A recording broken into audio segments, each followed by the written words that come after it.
Welcome to the Lawyerist Podcast, a series of discussions with entrepreneurs and innovators about building a successful law practice in today's challenging and constantly changing legal market. Lawyerist supports attorneys building client-centered and future-oriented law firms through community, content, and coaching, both online and through the Lawyerist Lab. And now, here are the co-authors of the Small Firm Roadmap and your podcast hosts.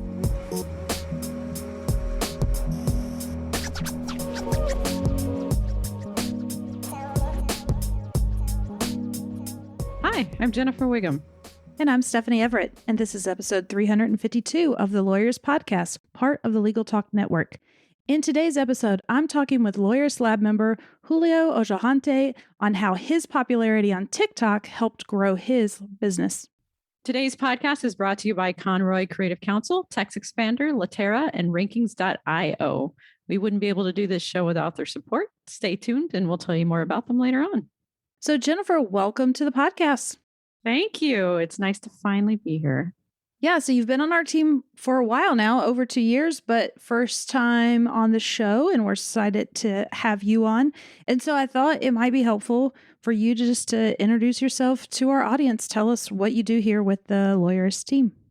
Of course. Well, I am our now community director, which means I do a lot of different things. So a lot of my job is just interacting with our labsters and making sure they know what to do. And that can come in all sorts of forms, whether it's helping them with a roadmap, helping them with their current issue of the time, making sure that they know what part of lab that they're supposed to be doing. And a lot of it is really just informal checking in with people, making sure that they have what they need, along with some other things like our social media and our communications, just in general, giving a vibe to our program that we want to give. Yeah. I mean, I often tell people you're our client concierge or you're, the client happiness manager here for the team. And you just make sure everyone in our lab community is happy, knows where they're supposed to be, when they're supposed to be there. And honestly, you do the same for our team and for our coaches, right? You're kind of the air traffic control of all things in our program. Yeah, I like that one. Air traffic control. That is what it feels like, but it's kind of fun. It's a very controlled chaos sometimes that is a lot of fun. Yeah. And so I'm kind of curious, what would you say is one thing maybe that you've learned or that surprised you from working with our lawyers in our lab community? When I first started, I think I was a little intimidated by the people I would be talking to. I had it in my mind. I'm like, oh, I'm not a lawyer, but these are lawyers. They have a certain personality. They have a certain way that they like to do things. And, what do I know that I can tell them? And, there's a little bit of that imposter syndrome with that. And what surprised me so much is that every conversation I have is not like that. There is no intimidation factor. We really get into the vulnerable parts of their business, of their life. And I find that extremely rewarding, all those conversations that we have. I really get to know them on a personal level and see some very significant changes from when I first talked to them to even, a few weeks later. Yeah. I think what you said, one, absolutely true, but it's also a good reminder that we forget. I've had people meet me and be like, you don't seem like a lawyer. And I think, I know it's so silly, but I think it's a good reminder to the lawyers listening that your clients and the people that you're interacting with every day come to your relationship with this preconceived notion of what it means to be a lawyer and how they need to interact with you. And so you have to really think that through in your marketing messaging and everything you're doing. If that's not you, I assume, to show them I'm a real person and I'm here and you can trust me and I'm here to help you, because I think our immediate stereotype is something that for most of us, it doesn't resonate. Yeah. I mean, I think that's so true. There's a stereotype that there are these different levels, the lawyer is above and the client is below, and there's this power differential between them, but that is not how it has to be. And it's not how it actually is. You are in a relationship together to help each other figure out the best solution. And I think in my time with lawyerists, talking with our lawyers, that's something that I've realized. And I definitely think that bleeds into client service as well. Yeah. And so one of the other things you do for the team is if people are interested in finding out if lab is a good fit for them, if they should think about joining our community, you're often on those first calls. It's about a 10-minute call. And maybe that feels intimidating for them. Here we are talking about how, it could be intimidating for our clients to call us as lawyers.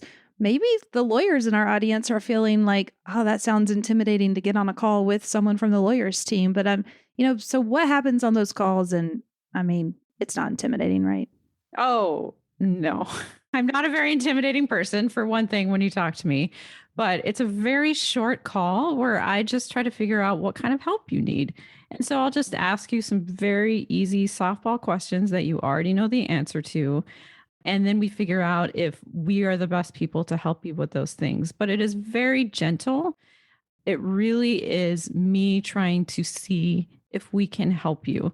And more often than not, we can. And we'll tell you at the end of the call that, yes, this is exactly what we help you with. And we're so excited to help you. And so there really is nothing to be too intimidated about it. I think a lot of people might come to the call thinking, I've taken our small firm scorecard and they're going to see all these gaps and they're going to see what I'm not doing well. And that's the type of vulnerability I think that might keep people from making that call. But that is not what happens. It's a non-judgmental space. It really is just a way to figure out, do you need help and can we help you? And it's short and it's fun. We have a good time. No, I know you do. And so I'm so glad to have you on today so that people can hear you and meet you. If you've been in our Insider Facebook group, you've seen Jennifer a lot because she manages that whole space for us. But yeah, people should reach out and connect. I'm like, we're not scary people. We're just people. No, they're very nice calls. I mean, they're very calm, and you can probably tell by my voice that it is not going to be any sort of intimidating or any type of call that will make you feel bad about yourself, because it's supposed to. I mean, our mission is to support you and to make sure that you feel healthy and supported and get you there. So exactly. We start that from call number one. Yeah, I love it. If you're thinking about it, if you've been worried about it, just have the call. We'll see where it goes. And if now's not the right time, Jennifer will tell you that too. And oh yeah, I had a call with someone yesterday who first connected with you, Jennifer, I think 2 years ago. So, that's okay. Yeah, we're here for you when you need. We're not going anywhere. So when you're ready, we're here for you. Exactly. So now we have Zach's conversation with Conroy Creative Counsel, and then my conversation with Julio. Hey y'all, it's Zach, the legal tech advisor here at Lawyerist. Today I'm joined by Karin Conroy of Conroy Creative Counsel. Now, for those of you who don't know, Conroy Creative Counsel is a marketing agency for lawyers and law firms. Karin, thanks for joining me today. Thanks so much for having me, Zach. So one of the things I wanted to talk to you about, when I was actively practicing law, I had looked into, how do I market my law firm? Yeah. How do I actually do this? And sitting down and trying to figure out was a little overwhelming. It is. It's a big topic. And I feel like everyone has a different place where they start. And then they do this giant kind of varied pathway through the dark and scary forest of figuring out their marketing. And they just try a lot of things. And a lot of times that includes like trying to DIY their marketing. And they feel like, oh, this is all stuff that I've seen on a regular basis. I'm part of social media, so I should be able to do that. I've looked around and I've seen websites, and my cousin's nephew's uncle's neighbor once did a website, so I should be able to do that. And hey, you know what? I went to law school, so I should for sure be able to do any of these things. I am a smart person. Why should I not, just try to do this all myself and save a buck? So that's where a lot of people start. Absolutely. And I think it comes from a lot of us as lawyers we've been able to teach ourselves to do all of this, to be able to teach ourselves this part of the law and this part of the law. And we think, well, we should be able to do that. And that may be true. You may be able to teach yourself to do some of these things. Some people might, but are you going to do it as well as somebody who actually does that for a living? Well, I mean, that's the thing is, as we kind of go through life, we may be able to do a lot of different things, but we have chosen this career path. And, as you choose a certain career path, you kind of are narrowing down your options because you're figuring out what you're good at for a reason. Right. And so I did not choose an astrophysicist career path because I'm not good at that. I'm not the mathiest person there ever was. And so I'm not going to go and try to DIY my astrophysicist needs. And for the same reasons that you are selling to your clients your services and your legal expertise, and you are telling them not to DIY their case or their needs or their, whatever their problem is, you should not be doing your own marketing yourself. So there are a million examples of doing it yourself in every kind of work. Whether you are talking about, I used to, work with real estate agents. There's people who try to sell their own houses. And I mean, we were even talking about how like on Netflix, there's a whole show about people who just try to do their own Pinterest recipes and they, the Nailed It show.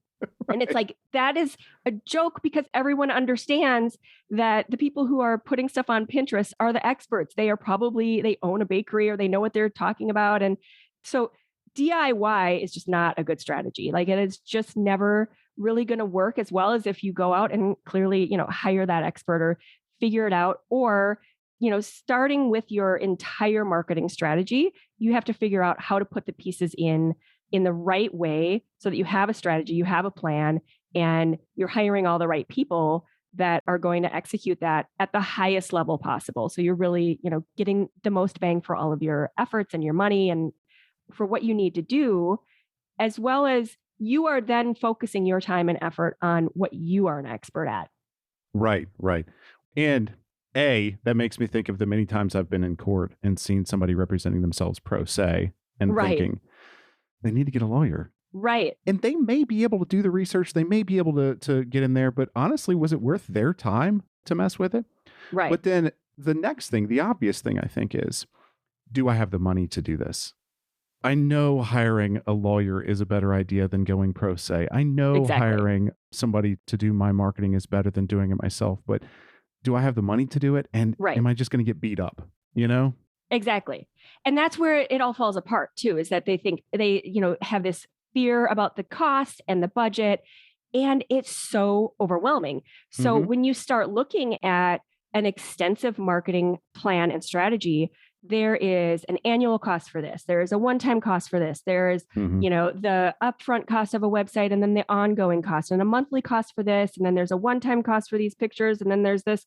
It's so overwhelming and your brain is not wired for that much uncertainty. And it just cannot calculate it. And when you can't calculate it, then you don't know if you're getting a good deal. You don't know, number one, how to compare apples to apples when you're looking at different proposals, because different marketing agencies will price things differently. Some are going to do certain costs monthly. Some are going to do annual things. Some are going to have one time this and one time that.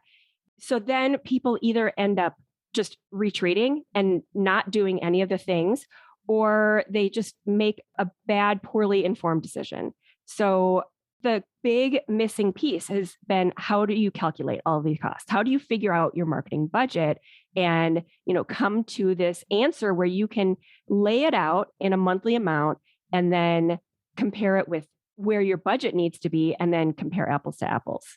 Right. Because we don't all need the same marketing plan.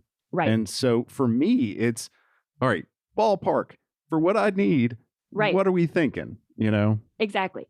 So this leads into what I have available now is this marketing budget calculator. So we have put together this really cool series of questions that we'll talk to you about, where your firm is at, where your needs are, what kinds of things you need. And then we'll add it all together, figure it all out, and then give you the answer so that you have a sense of where your budget should be, what you should be spending your marketing dollars on, and what makes sense within the range of, all of the things of your firm and where your firm is at. Right. Well, and so they can find this at conroycreativecounsel.com/lawyerist. And that'll, at least give them an idea of what they're looking at. And a lot of times that's all I need is a window in the door that I'm about to go through. You need the plan and you need the budget. And those two things are a solid start that I will say a huge number of firms aren't even starting with. And so as long as you have your plan and your budget, and then you start from those, everything else will flow. And then you have a box to put it all in and you can know if you're in the right place. Right. And again, that's conroycreativecounsel.com/lawyerist. Karin, As always, thanks for being with me today. This is a wealth of information. Thanks for having me, Zach. I appreciate it. Hi, my name is Julio Oyhanarte, and I'm an immigration attorney based in LA. I'm the managing partner of DGO Legal LLP, and I'm very happy to be here with you guys. Hey, Julio, I am excited for this conversation because we're going to talk about a subject I don't normally talk about, which is TikTok. But before we get there, tell us a little bit about your practice that's based in LA, but is designed for you guys to run from anywhere. Yeah. So basically, our firm is there in LA, but we always had this idea of building, a virtual law firm. But that was an idea that we had maybe in 5 years we can achieve that. But suddenly, pandemic is here and that push us 5 years ahead. That was a good thing about this sad pandemic. But we were able to create this, virtual law firm. My partner and I, we are both immigrants. I'm from Argentina. Gianfranco, as his name is telling us, is from Italy. So we have family abroad. So we had this idea, hey, maybe is it possible to have a law firm in the US, but also maybe practice a few months while visiting the family abroad? That was a ambitious dream, and we could, achieve it. Yeah, and you have, right? Yeah. We're very happy about it. I'm curious if there's been any interesting struggles or challenges that you guys have had to overcome in setting up a business that you can literally run from anywhere. Well, at first it was challenging because we are very passionate about software. That's something that helped obviously a lot. And also the fact that everyone was using Zoom, for everything, that was obviously very helpful for us. So and for clients and leads that were willing to have online consults, that was a key thing, I would say. But yeah, at first, setting up the systems was a lot of work, and it's hard to know where to start. Sometimes you have a lot of ideas and not only to start, but to start executing these ideas. But luckily, we start doing that, and I think we reached the level that we can say we have a virtual law firm. Obviously, we are always curious about new software. We're changing software all the time. Our staff doesn't like that, but it's for the benefit of everyone. And obviously, Lawyerist was a great help for us at this point. So that was the point that we joined Lawyerist, and it was great for us, to see what other lawyers are doing. And I recommend that to everyone. Yeah, we've loved having you in the lab program. And I mean, let's just go ahead and say you're a little bit of a TikTok superstar. Can we just call you that? I mean, my friends are mocking me about it. They're saying, hey, you studied your whole life, worked a lot, and now people are calling you the TikTok lawyer. I don't care. It's fine. It's fun. I like it. It's fine. I like TikTok. I mean, I think probably most of our audience knows by now, but, I think everybody knows what TikTok is, but I mean, it's no longer the new thing at this point. It's probably pretty old, but I will confess that I haven't spent much time there, but it's all video based. Is that right? Exactly. Yes, it's video based. And I think it's changing, the scene on social media because both Instagram and YouTube need to catch up, and they launched Reels for Instagram and Shorts for YouTube. They realized people were using TikTok more and more. We know the attention span is not great nowadays for people. They just need quick content. You need to go straight to the point, have a hook to get their attention and keep them watching your videos. But yeah, it's short content, provide value in the less amount of time possible. That's basically it. Yeah. So just a preview for everyone, I am not going to advocate that every lawyer now go and open a TikTok account. That's not the point of this podcast, because we know that lawyers see shiny things and see other people getting success, and then they think, oh, I need to go do that. So I guess to frame this, why did you decide in the beginning to commit to TikTok and to try to grow a following there? I mean, it's obvious, but obviously your ideal clients, you found them to be on TikTok too, right? Yeah, absolutely. At first, I was skeptical. I need to be very honest here. One marketing consultant that we had, he said, hey, there are a few immigration lawyers, we do immigration, that are very successful there. And these are very well-respected colleagues that I have. And I was like, but TikTok is for people for teenagers and for people dancing. What am I going to do there? We lawyers have sometimes this mindset that we need to be, conservative and ultra professional, which is fine. But, I was kind of skeptical, I'm going to be honest. But then I saw these guys that I respect very much. And I was like, okay, so if these guys are here and they are providing value and also they are connecting in a different way, why not? Why not try it? And it wasn't something, impulsive. I did my research. I spent many days, trying to study the algorithm, if that's something possible even to achieve. But I tried, and I've done my research, what the other lawyers were doing, which were the hot topics, the hot trends. I was doing my spreadsheets. Is this guy using a tie or not? Is he or she filming inside or outside? How long is this video? Is he editing or just, making it very simple? All that stuff, and eventually I launched my first video and it exploded right away. It was crazy. I didn't have any, like a single follower. And the first video had like 300,000 views. I was like, what is going on? Yeah. Yeah. That's only possible on TikTok nowadays. That's pretty amazing. And so what was your strategy? Like, what were you hoping to do there? Or what kind of content were you producing? Well, at first, we were trying to start building our social media presence there. We had an Instagram for, I don't know, several months, and we only had like 300 followers. That was it. Also a Facebook page with, most of them were my friends, that were supporting my business, and that was it. But at first was just building, the audience and then see how it went from there. I didn't have a clear strategy at first, besides just start creating content and see what happened, and it exploded. So I didn't have much time to think about it, But then suddenly the challenges started, which were like how to handle this amount of people, interacting with us. I'm obviously used to answering messages to everyone that's talking to me, out of respect. But suddenly I was anxious because I spent my whole weekends, staying up until, I don't know, 2, 3 a.m. answering messages nonstop, and they kept coming. I was like, I'm going to die soon if I don't do anything about this, Yeah. So that blew up basically. Yeah, I love that. And I remember when you were staying up late, when we first started working together, and I was like, that can't be the answer. So now you have some systems in place, it sounds like. Yeah, absolutely. And Lawyers was a great part of that, obviously. So we started, hiring people because obviously then we started having more software to help us, to try to automate as much as we can. But you know what? I still haven't hired any community manager. I'm doing that probably this week. So I'm answering all the messages that I can. Obviously, I cannot. Some videos can have more than 16,000 messages. So it's impossible for me to even, answer a small percentage of those. But I try to do my best.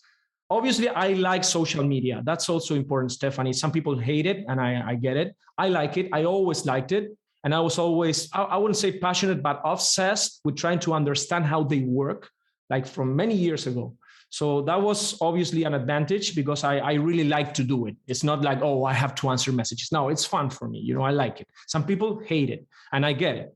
But even if I like it and I love it, it's not even possible to start, answering everyone.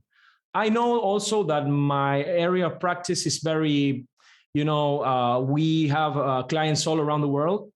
Even though we talk to a niche, which is immigration in Spanish, but still, we're talking millions of people here, and they're very passionate as well. The Latin American community is very passionate, and they love the US and they love to go there. And so I know it's not the same for other type of practice in law, but anyway, I think anyone can grow a business. You don't need to have million of followers, a million followers there to be successful at all. Yeah.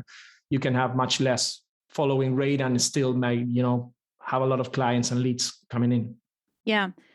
I know because you've shared this with me before, and I'm sure there's so many people in the audience. Maybe it's not TikTok, but they want to start videos for their website or other social media platforms, and it can be so intimidating. And I think you felt that a little bit. So I'm just kind of curious, what helped you sort of get over that fear and put yourself out there with these videos? Yeah. So Stephanie, if people get an idea out of this conversation, in my opinion, should be this one. I think even though it may sound a cliche or stupid or silly, I don't care. For me, it's very powerful and helped me a lot. The idea that done is better than perfect. I wanted to create the perfect content, and that's basically impossible, and that is stopping you from creating content. So my first video, the one that we were talking about that exploded, I'm basically, filming myself with the sun on my face, using a t-shirt, sitting on a plastic chair and saying, hey, do you want a green card? 5 ways to get it, And that was simple and that worked. So I think there are a few pillars or strong ideas that I apply to myself, which are be consistent, because you will never know which video will go viral. It's impossible to know it. You can put all the ingredients there, and even though you do that, it doesn't work for some reason that we don't know. The only thing we can do is try to make our best content in a consistent way. Also, be authentic. I truly believe that we cannot, tell, non-verbal signs and, body language. And if you're not yourself while you're talking, people can tell that. So never underestimate people. And then, go for it. I mean, it's very simple. Like even if you try to figure the algorithm, you will never be able to do that. So try to produce content, and some videos will fail. And what's the problem? I mean, some of my videos had more than 7 million views. Some others were a complete fail. And I thought those videos were perfect, and they weren't. And it's fine. Nothing happens. I continue producing. So I know it's intimidating. It was for me until I was starting to have great feedback, and so I encourage everyone to do it and to try it. Obviously, put some work behind it. It's not that I just put my phone there and start creating. I did my research. Every word that I say, I think about it beforehand. I write my scripts. I try to think, how to retain attention as much as I can, because that's basically what all social media is trying to do, to keep people using their apps. So if you are successful doing that, your video may go viral. That would be a key thing, I would say. But then, be consistent and don't be perfect. Please don't do anything perfect, because you won't be able to do it. Yeah. I love that advice. It resonates so much. Someone once told me, a first draft can never be perfect. So you have to put it out there, and then you have to revise it, and you keep working at it, and you get better. And yeah, video is intimidating, but you just kind of do it and then get used to it. And so how often are you shooting videos? Is it daily? Well, right now it's daily. At first I was I recall having a great conversation with a colleague, and he was saying, hey, Julio, you're rocking on TikTok. You had 100,000 followers at that point. That was last December. And how many videos are you shooting per day? I was like, no, I'm making 3 videos per week. And this guy told me, you should be making 4 videos per day. So I followed that advice, and we skyrocketed. Like right now we're looking at 1 million followers on TikTok only, 136,000 on Instagram. And I started producing a lot of content. That takes you a lot of time at first. But then it's like second nature, I would say. It's very easy for me. I just have an idea. I write the script. I go out and just film it very, very simple. No editing, like simple editing. We also try hiring an editor to, try to make our videos more flashy or whatever. Those videos didn't work. So don't spend money on that. Use your money somewhere else. Maybe for YouTube, it's fine. But for TikTok or Reels, just be yourself. Put a simple letter over your head stating what you're going to talk about, and go to the point, and offer value. This is very important, Stephanie, also. I see some colleagues trying to sell themselves, saying, hey, you can call me. This is my number. I am Julio, an attorney. Nobody cares. They care about what you are giving to them. And if you provide value, they will come. They will contact you. They will get used to your voice, to your face, to your way of explaining. A lot of people will like you. Some will not. It's fine. It's impossible to be likable for everyone. But provide value. That's also a key thing. I see a lot of colleagues, they don't get it. They try to sell. And it's fine, but it's not the way to market nowadays, in my opinion. You need to provide value out there, and people will come for sure. Yeah. For sure. No, you're right.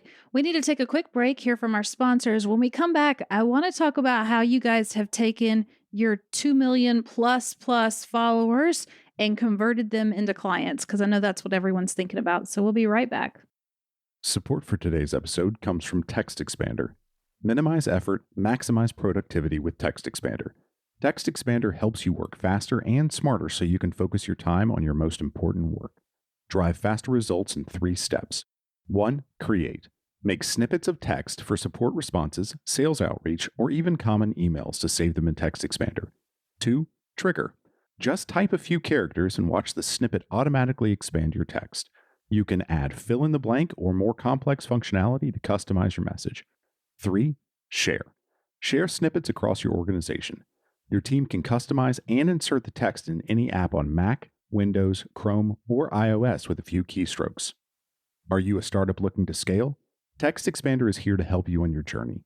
Check out Text Expander for Startups, a program that's specifically designed to help startup teams communicate more consistently, accurately, and efficiently. Show listeners get 20% off their first year. Visit textexpander.com/podcast to learn more about Text Expander. Support for today's episode comes from Rankings.io, helping hyper-competitive personal injury attorneys dominate first-page rankings through search engine optimization to become better recognized as the leading law firm in your metro. Rankings is solely focused on SEO for personal injury law firms. You'll work with an entire team of SEO specialists dedicated to helping clients dominate search results with unparalleled industry expertise.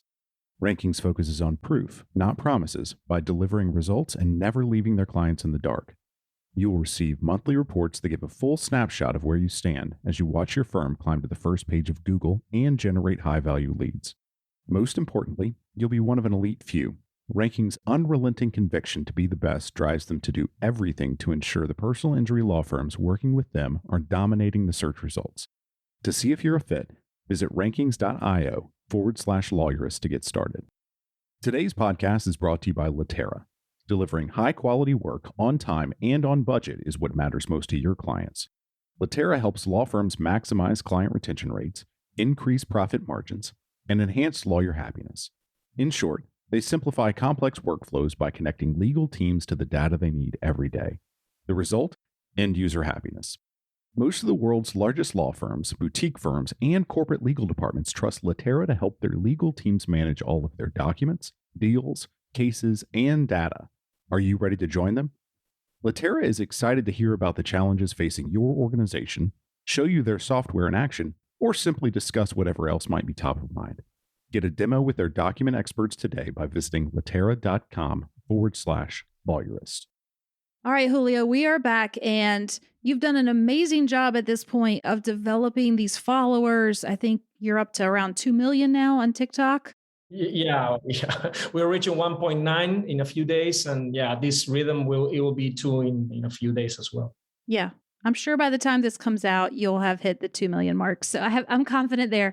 But then everybody's question is, okay, great. You have all these followers. How does that turn into paying clients? And so I'm curious about how you guys have thought about this and how you've converted these followers into clients.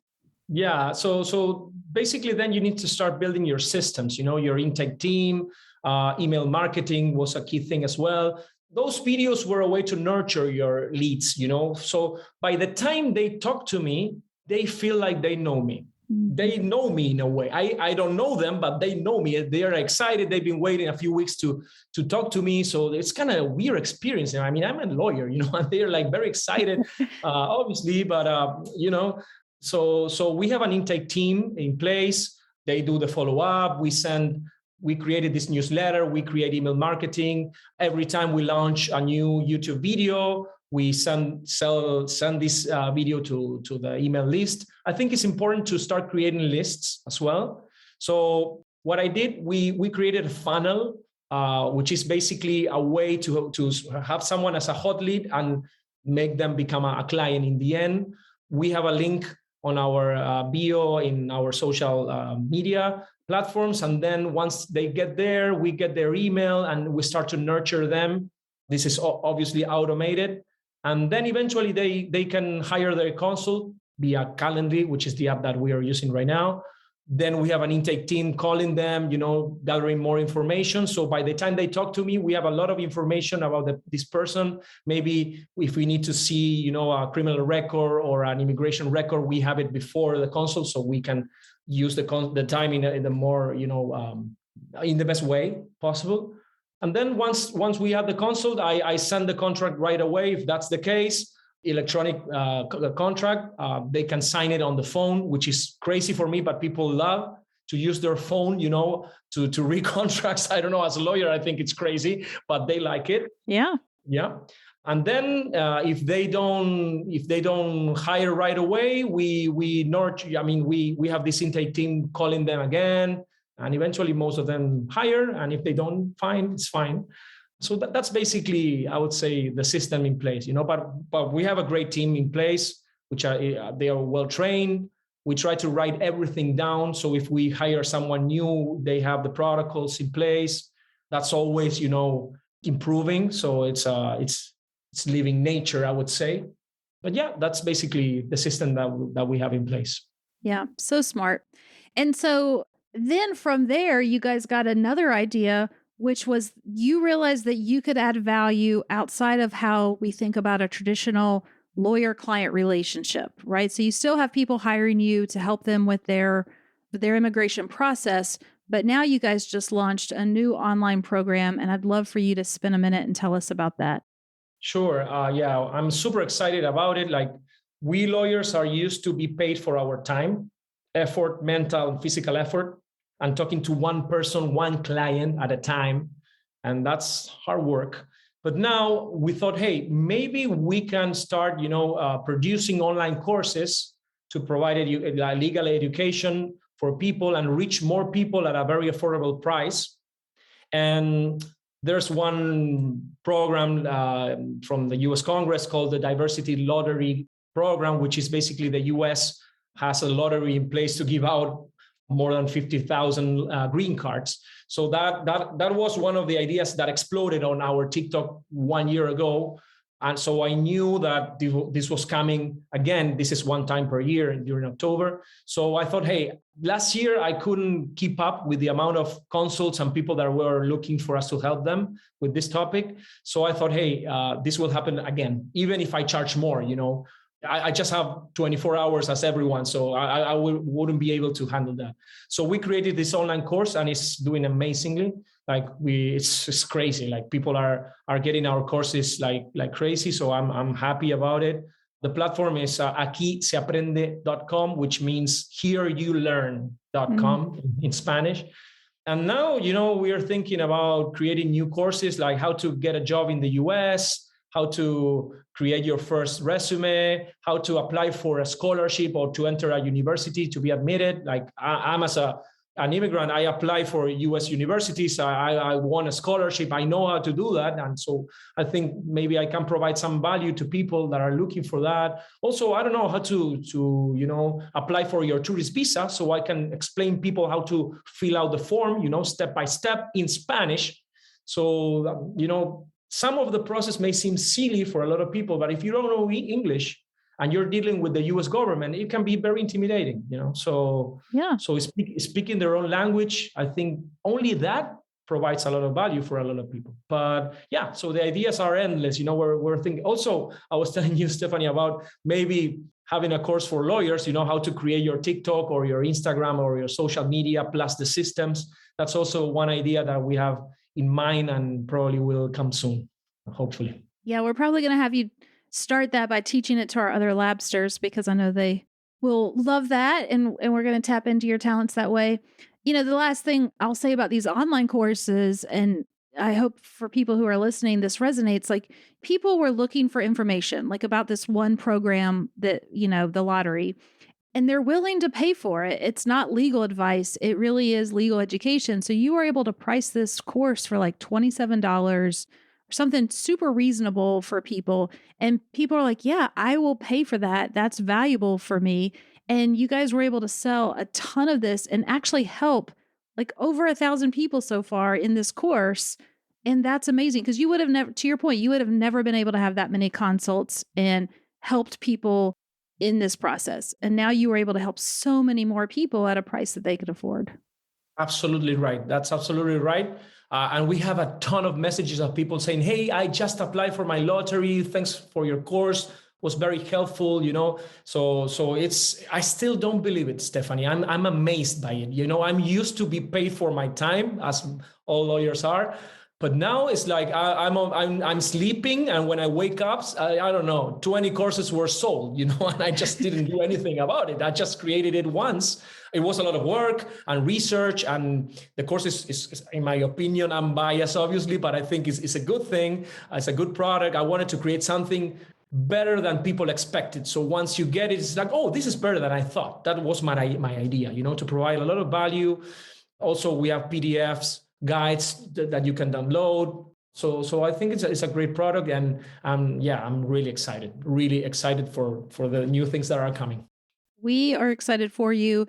And I think probably to sum it up, it's what you said best. For over a year, you were giving such valuable content to your followers. They knew you, they trusted you. So of course, when you offered this next thing for them, of course they jumped on it because they already feel like they know you and have a relationship with you. And I think it's such a smart way to use social media to build these virtual relationships with potential clients. So kudos to you.